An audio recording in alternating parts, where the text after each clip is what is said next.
Get ready guys, 10 seconds to go. 5.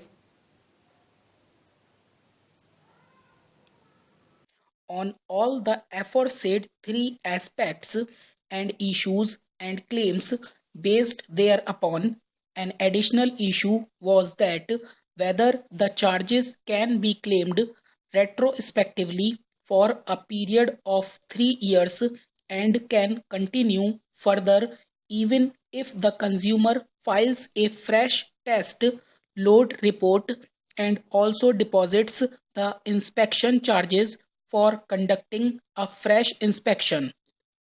It is not disputed that in the tariff rules for the relevant year, there was no statutory provision for claiming the charges retrospectively.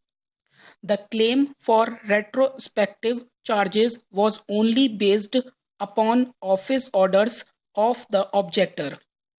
The arbitrator has noticed the fact that these office orders were never published for information to the public.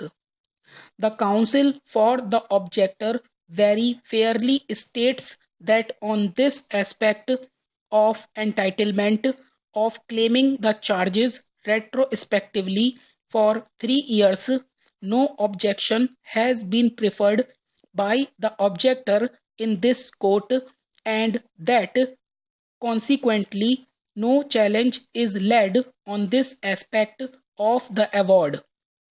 I therefore need not dilate any further on this aspect. I may incidentally note certain other findings of the arbitrator and which have a bearing of the facts of the present case.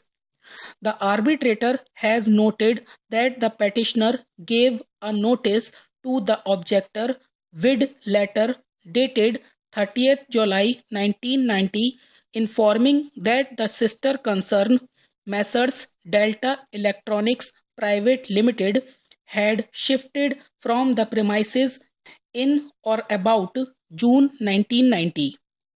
The petitioner also deposited the re-inspection charges. However, the fact of the matter is that in spite of the intimation and the deposit of the re-inspection charges, the objector never carried out any inspection for many years, and which inspection was only done on 5th May 1994, and which inspection in any case showed that there was no concern in the name of Messrs. Delta Electronics Private Limited in the subject premises. On the aspect of load violation charges, the arbitrator has referred to the various provisions of the tariff rules defining connected load and sanctioned load.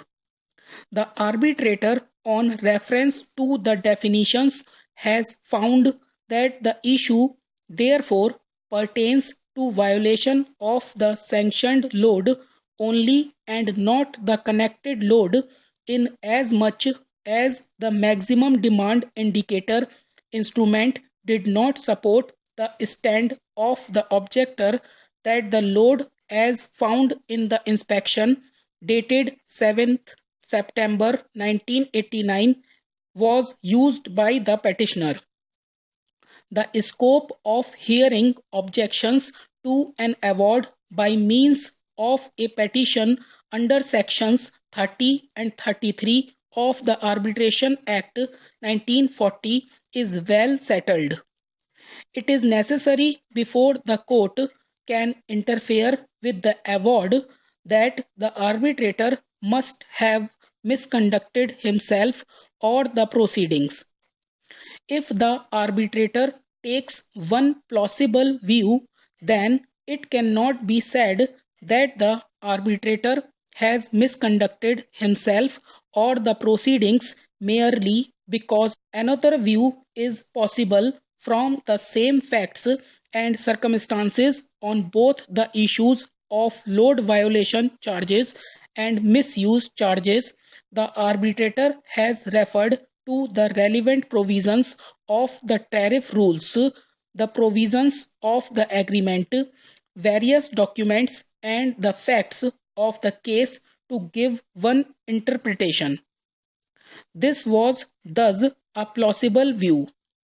Accordingly, this court has no jurisdiction to interfere with such findings and interpretation, as the said findings and interpretation are not perverse and one which only an unreasonable man could have taken.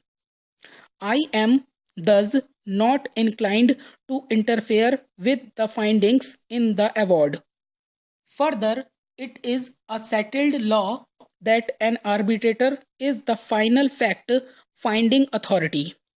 The arbitrator has arrived at a finding of fact after referring to the returns filed by both the companies before the registrar of companies with reference to the provisions of Companies Act.